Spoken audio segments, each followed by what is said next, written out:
আসসালামু আলাইকুম গাইস। এই যে দেখেন আজকে মাংস রান্তাছি, এটি দুম্বার মাংস। এই যে দেখেন দুম্বার মাংস রান্তাছি। সমস্যা হইলো এই দেশের হেরা হলদি মরিচ খায় না, বুঝছেন। এন টমাটো মানে ব্লেন্ডার করে দিছি, করার কিছু নাই। যেমন একটা বিরিয়ানি রান্ধু মেরে বিরিয়ানি রান্ধা, তারপরে হেরা ইয়া খায় না, হলদি মরিচ খায় না। সমস্যা হয়েছে এইটা। এটা দেখছেন কত, এই যে দেন সব তেল ভিতরে, এই যে দেন সব তেল। দুম্বার মাংস ভিতরে এরকম তেল আই, বেশি তেলই আই। এই দেখেন গাহুয়া বানাইতেছি। তো আমার ভিডিওটা বেশি বেশি শেয়ার করেন, লাইক করেন, ফলো দেন না কাবাই।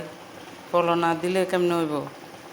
তা আপনার ভিডিও আমার সামনের ভিডিওটা আমার সামনে হইব, আমার ভিডিওটা আপনার সামনে যাইব ভাই। আমি আপনার মতন গুছিয়ে কথা বলতে পারি না, চালু করে কথা বলতে পারি না।